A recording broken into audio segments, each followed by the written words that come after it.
This is class's Witch and Famous. If you guys got that confused with Rich and Famous, we're still working on that part. My name is Ed. One of the reason why I think that I'm qualified to teach this class is because I'm noisy. And noise is a real big part of it. You'll find out what I mean by that a little bit later. If you can't hear me, let me know. If you have questions, let me know at any point. Keep your questions short. This isn't a time to pontificate. But yes, there are people who do that to my classes, and I don't want to have to do that. But feel free to ask questions. What do I mean by witch and famous? Today in our society, we are a celebrity-based society. We have always been kind of Hollywoodish since they invented Hollywood. And in the early 20s and the 30s, we suddenly came up with this idea that America needed some royalty. And since we don't have royalty, we didn't have kings and queens, somehow in our minds, celebrities became our royalty. We became people we started to look up to. And it has now so deeply infected our society and getting the message out that businessmen all over the world are trying to figure out ways to get themselves on television. And this nasty word called fame, and it's a nasty little word, fame. It's something that you're not supposed to pursue, but because it's what other people do, it has become this sort of idea of what you need to be able to accomplish even a minor goal in society. After all, Donald Trump is rich, but you see his name on everything, don't you? And Donald Trump has the Apprentice show, the Celebrity Apprentice, and he has major celebrities battling it out, even before the show starts, to be the next guest to be embarrassed on national television. Okay? And in our community, we have now come to the point where we're becoming known to people. And we have great names. So I'm going to yell out a few names and see if you actually know them. Starhawk. Yay. Okay. Fiona Horn. Yeah. Mad House, right? Yes. She's actually one of the few. Actually, she was better known in Australia for doing a show. Do you know what her show in Australia was? Party, Party, Party. And her job, what a cool job, was to go around to people's parties and show them what they were. And she went to bar mitzvahs and big parties and little parties. And she came over across the pond, and they grabbed the fact that she was a Wiccan. And they cast her into Mad House. And today, she's using that celebrityhood to start her own production company out in Hollywood. Now she sings too, right? She sings. Not really well known for it, but someone who does sing. Wendy Rule. But let me go. Do you hear her spiral dance? Few people. Big group, great sound, Australian. What's her name again? Spiral Dance is a group, but Wendy Rule. The Spiral Dances, they actually was for a long time. Yes. Yes. In Florida. Well, here she was.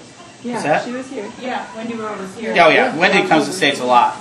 And the reason why she comes to the States is to become more famous in her own country. And that's the first rule, one of the first rules you'll find out. You're a bigger celebrity outside your community than you ever are inside of it. When I'm in Chicago, everybody knows me. They know what I look like. They know my foibles. But when I go into another city, they go, "You're Ed." And I go, "Yeah." And they go, "I've seen you on this. I've seen you." We do a lot of it. But so, one of the first rules I'll tell people, you're more well known outside of your area than you are in the area that you live. And especially in the pagan community, one of the great things you can do is that if you're going to be teaching, you can try teaching in your area, but try to teach it in another city. And set up an exchange with somebody. And because you're new, you're fresh in that new community, you're more likely to get more students. You say if you're from Chicago, you'll probably get more students in Rockford than probably in Chicago. But there's ways of getting that. Why do we want to be noticed? Wow. Yeah. Why do we want to get noticed? And that is, we want to accomplish things, right? If we didn't let people know about something, nobody would come to our events. If we don't, why do we hire the bigger names in our community come out to our events. Draw more people because people want to see them. Because they're interesting. Because they're exciting. Because we don't have as exciting of a life as they do. Because obviously they must have a more exciting life than we do. It doesn't. You tell great stories, and you're exactly the example there. But because a good storyteller, because all of us have exciting moments in our lives, and if we condense those little stories down, we have these really exciting stories that makes us sound like better people. You know, I tell people that I've met the Dalai Lama. So have thousands of other people. But it's true, I have. Through the Parliament of World Religions. Been blessed twice by him, been in the lines. Got to meet a Padish, one of his Padish wallet bearers, who disappeared into China, followed the Paku Lama, who was arrested. And he followed the Paku Lama. In China, they don't want the lamas to really get strong. And so they named this 10-year-old boy the Paku Lama. There's like about 40 different lamas. I think 44 is the actual number. And China decided he didn't want to, so the Padish, the Dalai Lama's Padish agreed to follow him into arrest. And so he's been there, and haven't heard from him since. But I got to meet him, and he got to introduce the Dalai Lama because I was a stage manager at the first parliament they held in modern times. I volunteered for a position. And I got from this event, let me tell you the big secret how I got my first big break in the community. I was standing around at the Parliament, and at the Parliament of World Religions, let me go back in 1993, after 100 years, they decided to get all the religions together and start to talk about peace. I loved this idea so much that I volunteered. I worked at the offices. I was one of the first pagans to actually work at the office. And during the event, we were not allowed to wear religious symbols because we were volunteers. We weren't supposed to show any favoritism. Makes sense. You know, we are going to give up our outward appearance so that everybody else can have theirs. And I got promoted to assistant stage manager for the plenaries. And I got to meet all these great people. But I was just a young kid.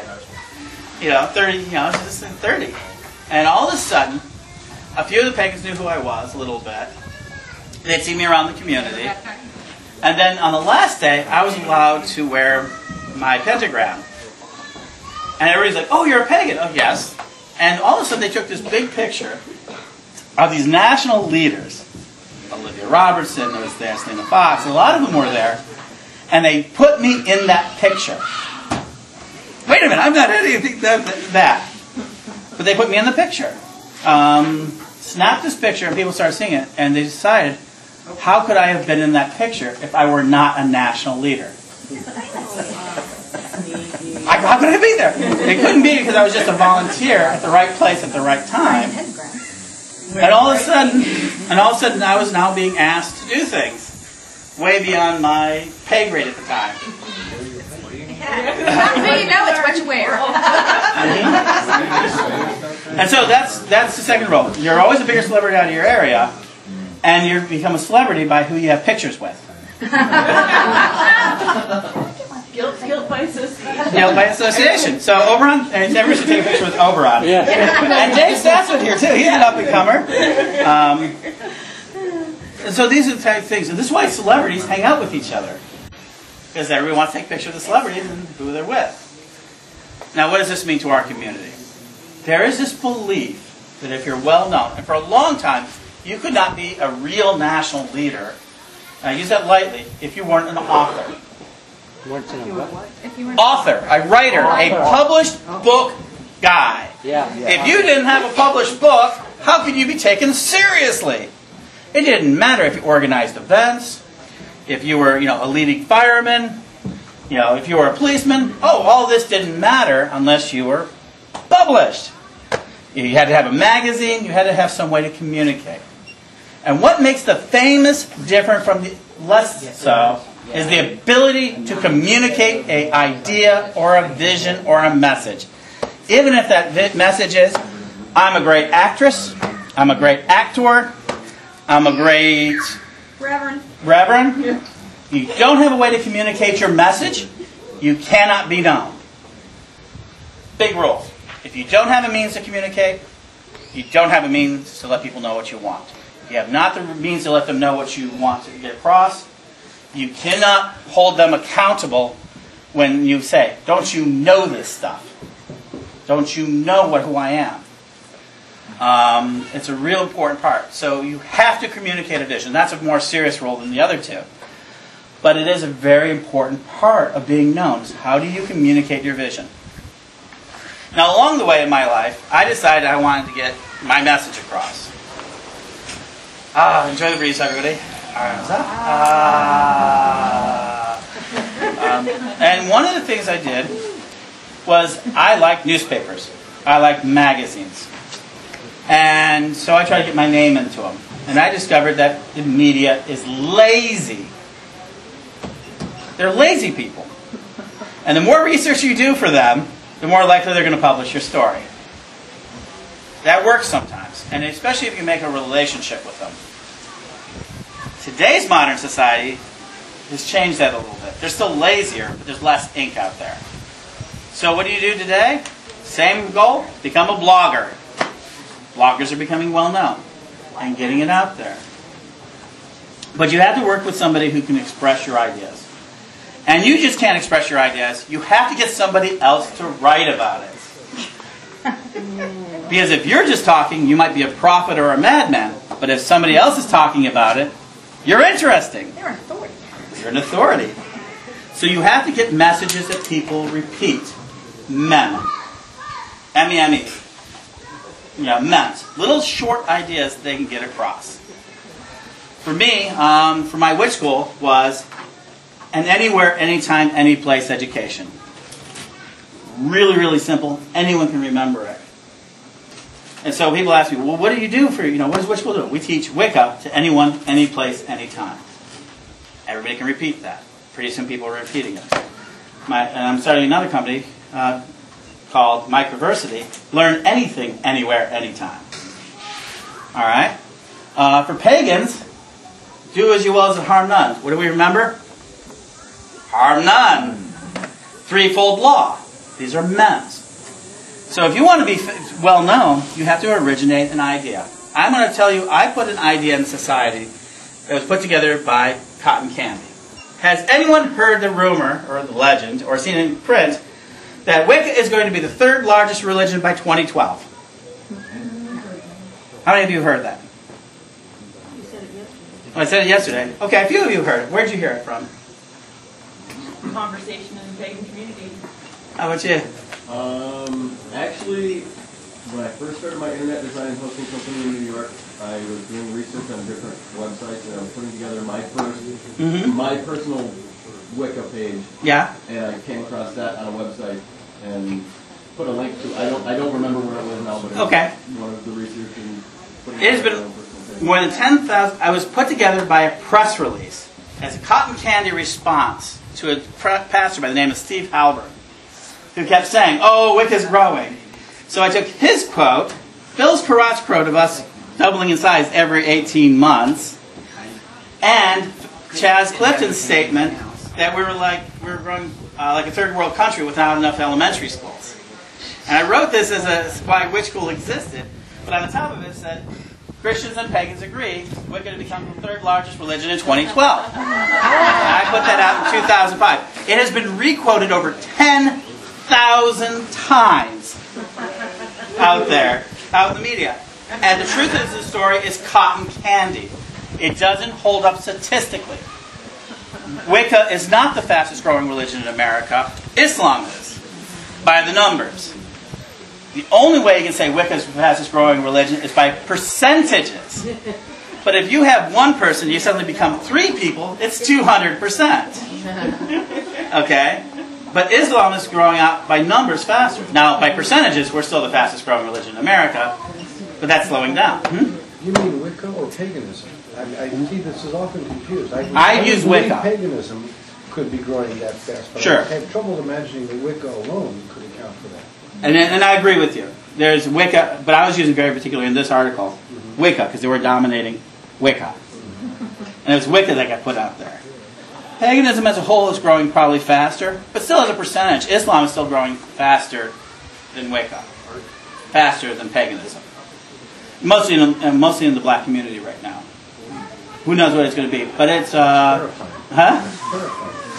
Yeah, we need to step up our numbers. That's right. But we don't proselytize, so that's really kind of the hard part. So fame is how we actually proselytize. That's how we actually get people to know. Because instead of we trying to get out there and say, oh, you should all become Wiccans, or pagans, or Osturu, or Druids, or flying spaghetti monster people. That's a fast-growing religion too. We try to say, listen to what I have to say. Please come, you can listen to what I say. And if you agree with me, join me, if you'd like. It's your choice. And that's because we believe that fame, and that's why we need to get known a little bit. I heard something yesterday that was very interesting. Instead of us, so we're authoritative. Oh, thank you for that. Versus that, no, we're not authorities, but we're authoritative, that we know what we're talking about, and then we can make your life better. For me, being a pagan made my life better. And if I made my life better, I believe it can make a lot of other people's lives better, so I lived a public life. And I get away with it because I live pretty independently. I'm not looking towards some job out there to give me a thing. So it's not for everybody. I try to earn my own money. Because I hate working for other people. I'm bad at it. I end up arguing because I think the boss doesn't know what he's talking about. It's a bad habit, but we all get into it. So one of the big things that happens is that we really want to have successful events, successful comics. So what you have to do is learn the language of what people want. You have to fulfill that part of them that has a need to be fulfilled. And the fulfillment of our society right now is that the Americans are bored. Understand, boredom is the #1 danger in our society. If we were not bored, we would not have so much television. If we were not so bored, we would not have high levels of drug addiction. We would not have these things because these are ways we fill our time. And the #1 way we fill our time, and the biggest industry in there, all I had was is 10-9, but I was pursuing other people's lives. Lindsay Lohan, how many knows what has happened to her? Sadly, what do we care that a 3-time DUI actress is going to jail for 2 weeks? Lindsay Lohan's an actress. Yeah. Okay, how many of you here tweet? Okay, couple. Not so much. Yeah, this is that. Tweeting is one of the silliest activities out there, but you do. I'm sorry, it's kind of silly, but I do it. It's 140 characters, 140 letters, that you tell all your friends or followers what you're doing. Like Facebook. Facebook on crack. But you do that. Facebook. Yeah. Facebook is all about having your own reality show. Each of those pages is your own reality show. It's about what you project out to the public. I have a Facebook. I have 5,000 friends on Facebook. I don't know half of them, so I don't know how friendly they are. Facebook and Twitter. Yeah. Mm-hmm. So now you need a fan page because you're over 5,000 friends. Oh, actually, yeah, I do. I have a couple of pages. But getting back to it, so what it is that you want, the reason why you want to understand this is that you understand people want to share lives. And no matter what people say, they love a crowd. So today, there is a hunger out there for what we teach. Because people are trying to find a balance in their life. In all seriousness, when you're a witch and you wear that pentagram, there's a very good chance now someone's going to ask you about it. And you're going to have a very good chance of somebody saying, what's that pentagram? What's it about? And you're a witch, aren't you? Or you're a Wiccan. Or you're a pagan. Is that a Star of David? What? Is that a Star of David you're wearing? That's right. I'm still working on the 6th point. Yeah. But it is that moment because they want to feel more. They want this sort of magical life. They want to feel better. And it's growing. And because of the idea out there is that because we're Wiccans, we have better lives than them. Our lives have to be more exciting than theirs. Whereas we're witches. And that's what I mean by witch and famous. People who wear pentagrams. I'm seriously Yeah. But when we wear that pentagram, we automatically project out there that we're somebody different than the grass. Take the next step. So if you do that, so you want to get better known. Why do you want to get better known? Because it helps your events. Do you want an income? Do you want your products to sell? Do you want to have enough money to buy a land? Do you want to have enough money to buy a temple? Do you want to have enough money to do anything you want? Buy a pony. You know, but it sounds silly, but do you want to have the money to pay your bills? Do you want to have enough money to take a chance and build something for your schools? All of this requires group cooperation. Fame is nothing more than group cooperation around a certain set of principles, usually a personality. You can be a Tom Cruise fan and you instantly have a connection to Tom Cruise and his movies. And if you meet another Tom Cruise fan, you automatically have something in common. You love Tom Cruise movies. Then you can argue about his Scientology later, but you have something to argue about. But immediately, fame is a community-building effort to find common ground. If I mention Starhawk to this group, I have something to talk to you about. I might not know you about from anything else, but we use her fame, her notoriety, to have something to talk about. If we all go out and talk about Chrysalis Moon out there, and we keep talking about it for the next year, people are going to go, what's Chrysalis Moon? You tell them, then they have a reference. And then they go out to it, and they have a great time, right? And then we have something to talk about, and the old-timers say, I remember when Chrysalis Moon was small. It was better back then. To the goddess ears. But then you have a common reference. So fame is really, in my reference here, is a common reference point to what we do in order that we can build our community. Take away all the other things. That's what it's about. And there's a butterfly. Yay. And by having a common reference point, you have a way to have a conversation with other people who share their interests.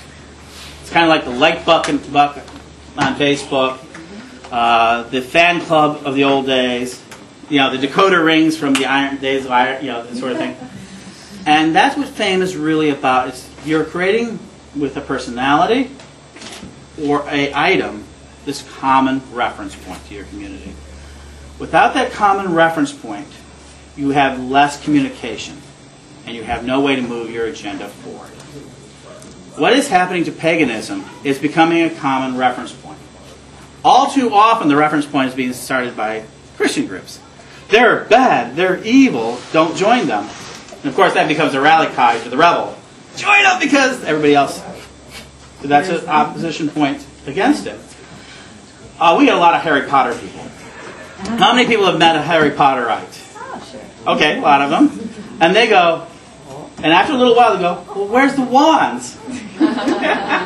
Where's the spells? See, you got one. There you go. And where's the spells? Where is it? And then you start to explain to them about it. And if they're serious and they've enjoyed what you're saying, they stay or they go away. But at least that Harry Potter kind of gives you that kind of momentary reference point. So when you talk about, well, it's kind of like Harry Potter, you got a reference point. How do we do this for ourselves? First of all, the hardest and cheapest way is to get into newspapers, television, radio. The way you do that can be through press releases, calling the media, and talking to them. Understand this is barbed wire sometimes, because they will trick you, they will play with you, but there are some honest reporters out there, and you can go at it. Once you get it into the press, because everything you read in the press is true, you gain a reference point. But if you can't do that, take your media, and this is the #1 message, and create it for yourself. Because guess what? If it's in print or if it's on the internet, it's got to be true. Not so much, but it's an idea. So you create your own press. What do I mean? Right now, any one of you could start a radio show in 15 minutes on Blog Talk Radio. BlogTalkRadio.com. Great service. They'll give you 2 hours of free airtime every week. And you can go ahead and be a part of it. And if you're listening to Blog Talk Radio, join us at 9 p.m. Central Standard Time for Pagans Tonight Radio, 7 nights a week. Yeah. And where we interview and talk everything about paganism. Are you on that? That's right. Some days. But you can start that. You can take control of that. If you can't get somebody to cover your events and you really want an event covered, film it and put it on YouTube. There you go. If share it with your Facebooks. If you take control of your own press over a period of time, you will get more and more people to notice you. Remember, this is why it is. And then people hear you, and when you talk, you get to be more of an authoritative. And the more people who know you. Now, it's hard part. There's truly no famous pagan in the world, not on the levels that we're talking about, not American pagans.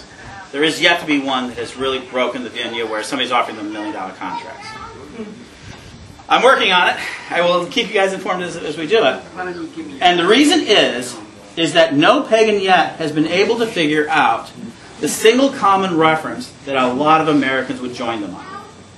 When you have this common reference, they will give you money. They want to hear what you have to say.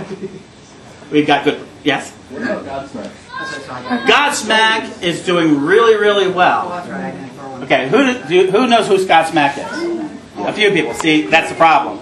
Godsmack is probably the most successful mainstream pagan band out there. And the leader, Sully, is a Cabot witch.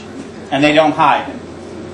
You can argue it's a rock dance. And rock music is probably one of the best ways. Because what is music but a common reference point that we can all share? Music moves people more than anything. If you can invent a theme song for yourself, that'd be good. I need a jingle. All right, Dave. Okay. And a jingle is really easy to remember because it's a mem. We need a jingle. It's a mem. A good song is a mem. You can remember. People will not remember a television show until they hear the theme song sometimes. Bewitched is a good example. Gilligan's Island. Yeah. Yeah. See? And how long has it been since you've seen Gilligan's Island? Probably 10 years at least. But you remember that. Humanity loves to remember trivia. Forget the big stuff. We remember trivia more than we remember the big stuff. You were all taught, most of you were taught mathematics, a parabola equation in high school. How many of you actually remember what a parabola equation is? But I bet you if I asked you who was the big singer of the day that you were in high school. Because the mind loves the things that excites it. So to be famous, to be well known, you have to excite people. You have to make them excited about seeing you. Rumi, a philosopher one time, said a long time ago, why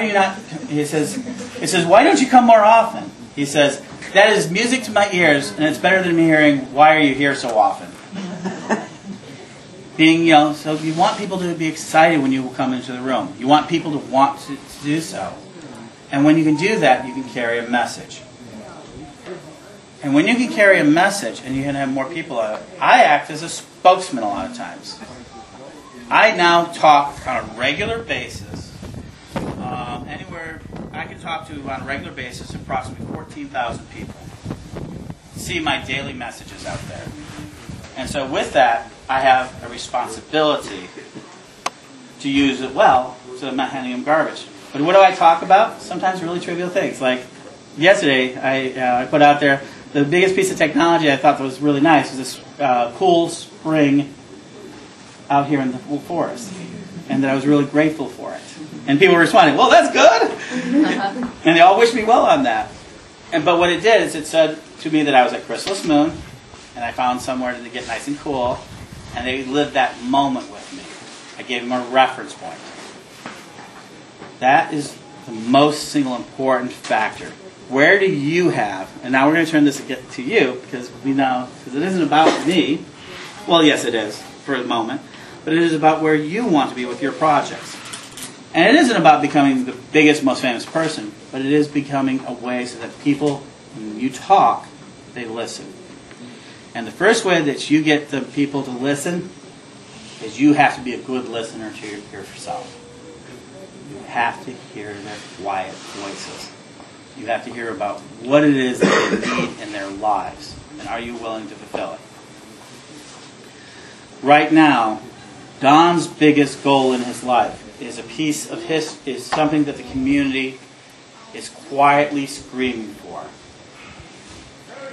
And that is to be recognized for its actions.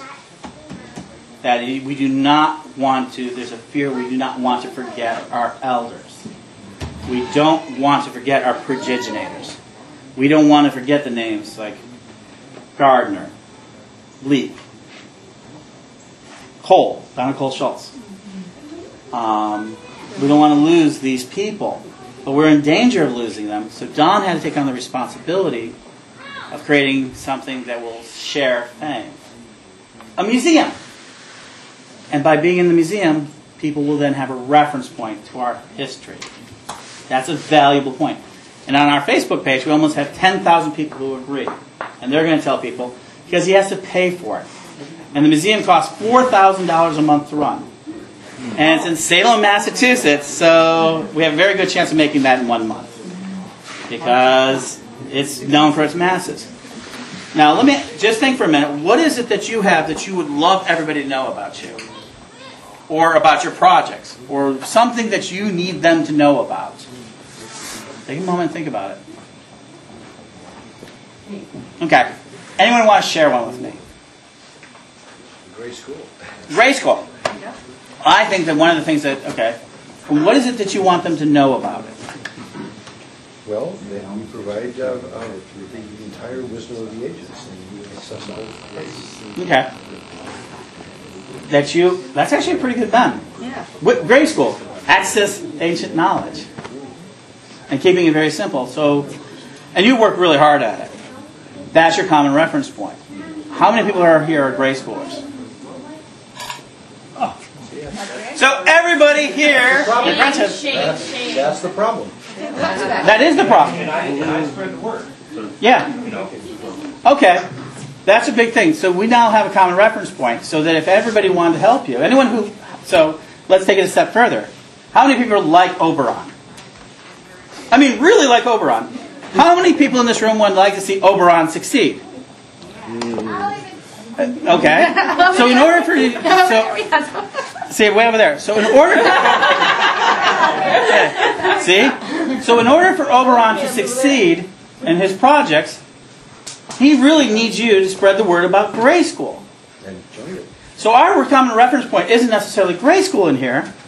It's Oberon Zell needing our help to have a successful project. It's sometimes you can't go at it straight away because people won't buy it. But if you get a chance to mention Grayskull to people, and say, hey, I know a wizard said, we like Oberon. Oberon's great, and you should join his school.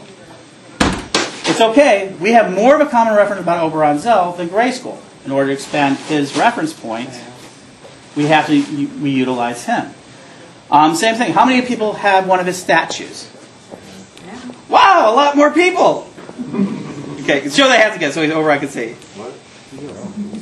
Huh? Okay, so we know that you're an artist and a sculptor, but they don't know you as a teacher. They know you as artists and pagan leaders, so that you need to then take that common reference point and share that. And so all of you guys out there, please tell everybody about Grayskull. And there's other ways to do so, but that's what, that sort of thing. Anyone else? Let me go ahead and yes? My book. What's your book? On the Wings of This and That. What is it about? It's poems and 2 short stories. It's raw. Terrible men. It's What's it about? It's heartfelt. What is it about? I'm going to go at it again. What's the central theme of your book? What are the poems about? What's the poem about? It's about love, heart-wrenching, soul-searching. That's better. Okay. Say it again. What's the name of the book? On the Wings of This and that. Mm-hmm. Poems and short stories about Love. heart-wrenching love. Heart-wrenching love stories. My book is about heart-wrenching love stories. Have you asked to go on any of the radio shows? No. Why not? I'm kind of like that backdoor person, you know. You will not sell a book being a backdoor person. There are more than 122,000 books published every year. Only way they're going to do so is they have to have a common reference point. And the common reference point is that everybody has had heart-wrenching love stories in their lives. Or they want one. Even if they don't have one, they want one from somebody else. And they want to live that life. And you've got to let them know that it's out there. It's no good to build the most beautiful store in the world and put it in the middle of a cornfield. But that's where I get stuck, because Yeah. I have it in the paper, okay, Mhm. and I've had it in different places, Mm-hmm. and I've printed off papers and put them on people's doors and stuff like that. Okay. One of the recommends I would do it is get people to review it. But, okay. Send it to reviewers. Next step, reviewers. There's all sorts of reviewers out there. I'll give you an email address for that, and you can get some reviewers. Best way to get a book pushed out there is get it in the hands of reviewers or other people who like those sort of books. Okay. And then try to find places where there are people. Find out where the crowd for your book is. Right? Get it? Forms. What? Like that. Certain forms. Certain forms and things like that. But you got a better reference. So look at a way to say it fast. Love-wrenching, heart-wrenching. Poems about love. Heart-wrenching love is good. It's a more common reference point. People don't remember the long stuff. Okay. And people way over-explain things. That's later. Once they got your interest, you can go into that. Okay. I used to work at a computer store, and the guys that are explaining how to do it, we'd put up a sign that say, this is an HP Pavilion with a P3 and blah, blah, blah. And then he said you put a flavor line. Mm-hmm. The best unit for your home office. Something that gave it flavor. Mm-hmm. Your tagline. Something that, gave it punch. That's what we're doing practically. So let's give one for Chrysalis Moon here. Got any ideas? And crowdsourcing, this is called going into the crowd, is like that. What would you do for Chrysalis Moon?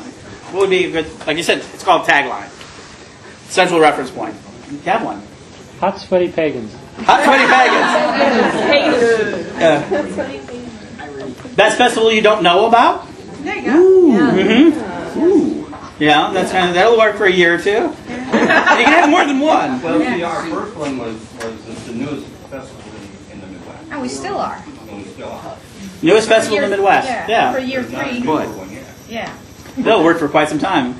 And that's good. And you know why that's good? Because everybody likes new. Novelty. One of the other things, and I have one last point I want to get into it. So that's a great one. I think that's a great one. Best festival you don't know about. Newest festival. I like another one you're going. Chrysalis Moon is where you come home. I've heard that one here. Repeated over and over again. So none of you guys probably don't even realize exists. But at your sake, huh? Okay, and I've heard that tag, and this is my first time here. Well, isn't that also the tagline of our paper too? It's the art tagline. You see? Okay. Family friendly. Family friendly. That's not necessarily as good a tagline as you think, because sometimes people want adventure. But it's okay. But it is good. Okay. So, and that's a really good one. All of those are good lines because why? They offer something. A sense of being, a sense of reference point. Everybody knows what a home is. Everybody wants to feel like they're coming home. They're for people who don't feel like they're coming home. There's a lot of people out there who feel very lonely and very scared. So we got the idea of a common reference point. And you start to express it. You ask me how to express it. There are tons of ways of expressing it. But the most important thing you've got to do is if you really want to be known for what you're doing, you've got to express it every day. Doesn't matter how you do it. If you want to be successful with it, you need to express it in some way every day. Every day I try to find a way to talk about witch school at least once. In whatever format I'm in. It could be on Facebook. I actually have lots of ways to talk about it because it's my main central job. But I have another project that I've been trying to do, which is called Learn Anything in Microversity. And every day I try to write somebody, or talk to somebody, or call somebody about the fact that I'm trying to create a site that has Stanford University, Harvard University, MIT classes, all given away for free. And the way I pay for it is people click on the advertising.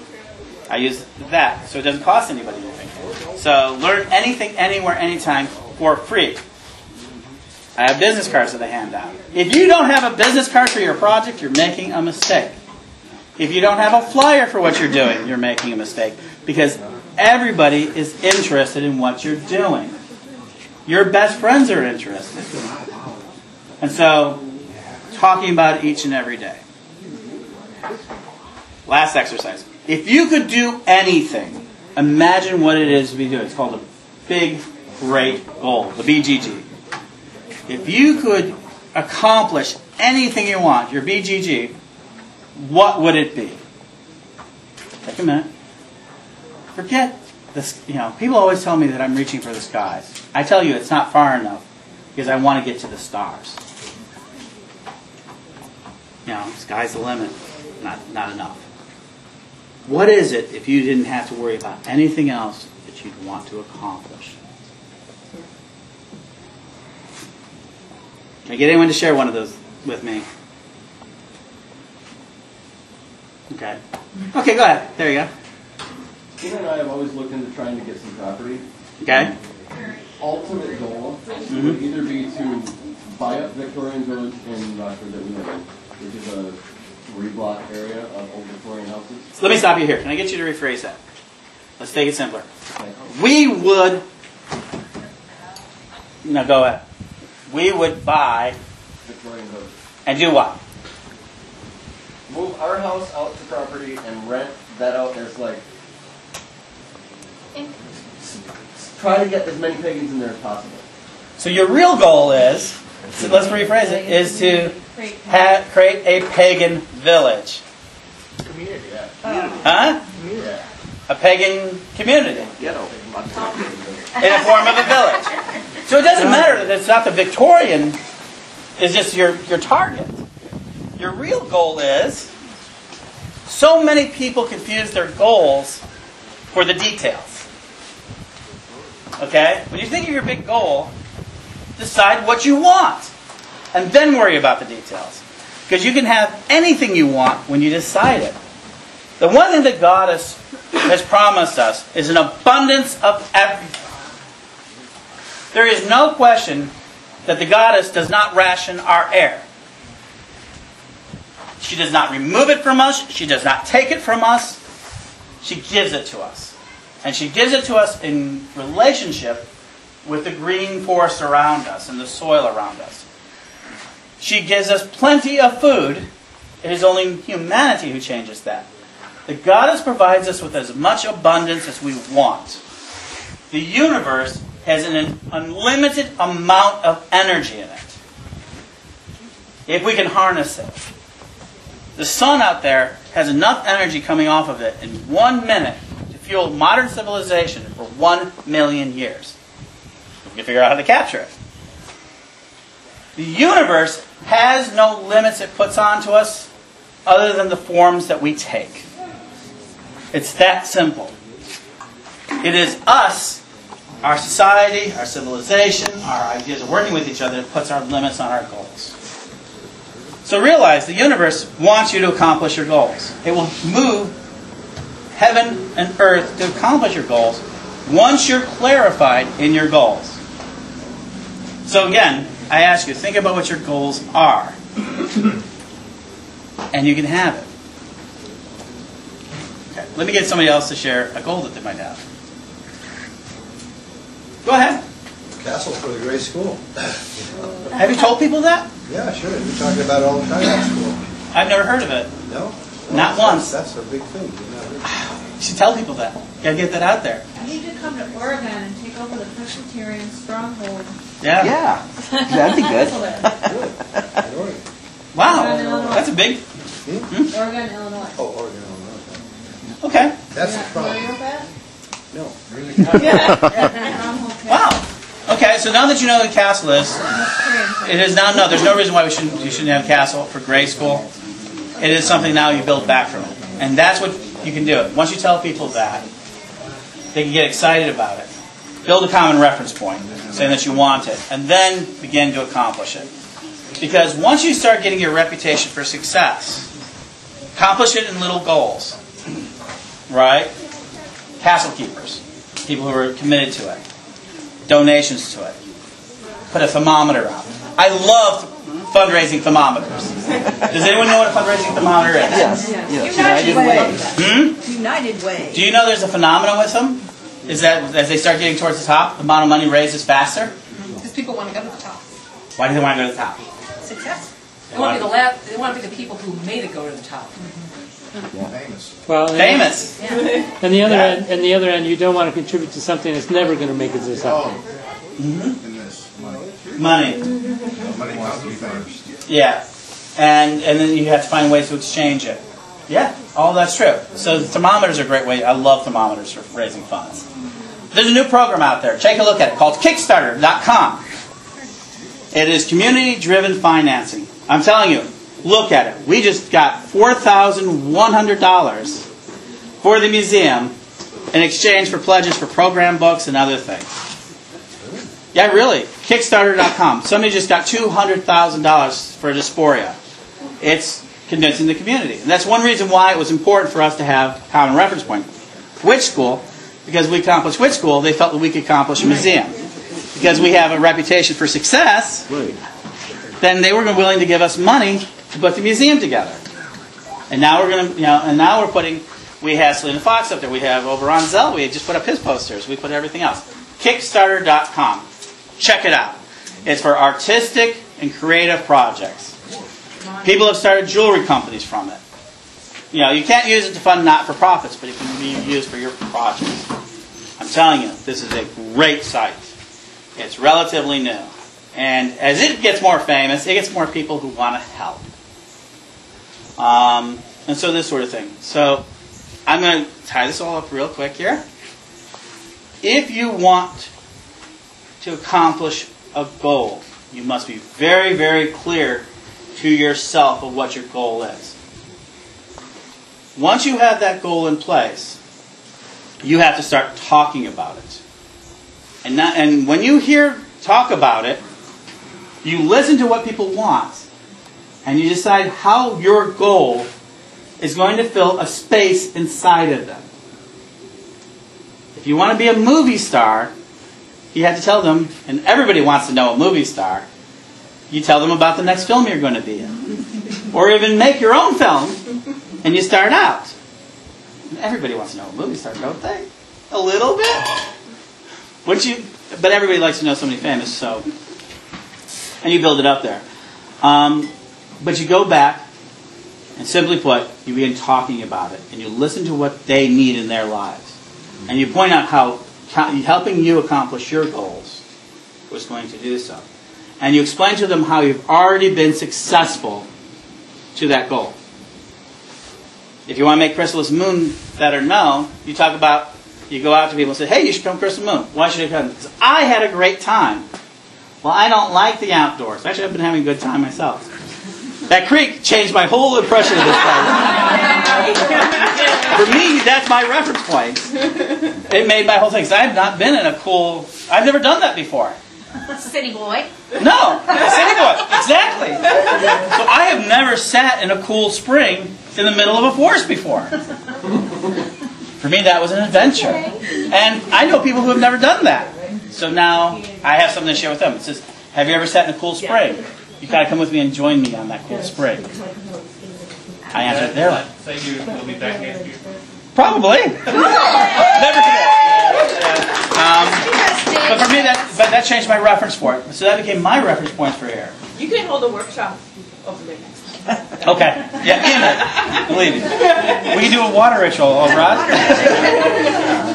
We need to appreciate it. Then you do something every day for your project. And the reason why you do it every day, because success is a daily habit. People forget this. Success is a daily habit. So whatever your goal is, you have to do something every day. If you want to have a habit, you smoke every day. If you're a smoker, or you stop smoking every day if you're that. With bad habits, we do it every day. So good habits require. Huh? I need to hear this. Thank you. But to have a good goal is the day you don't stop. Is the day you don't smoke. You become successful. To become successful, you have to do something every day. You cannot be successful if you don't do something. Even if it's nothing more than writing in a journal. Day 202 of my goal, I did nothing and I feel bad about it. So, yes. And then finally, you have to tell other people about your goal. And this is the hardest part. And that is, if you don't tell other people about it, they have no way to help you. And there are thousands of people out there who want to help you because they share the same goal. There are so many people who would want to do things.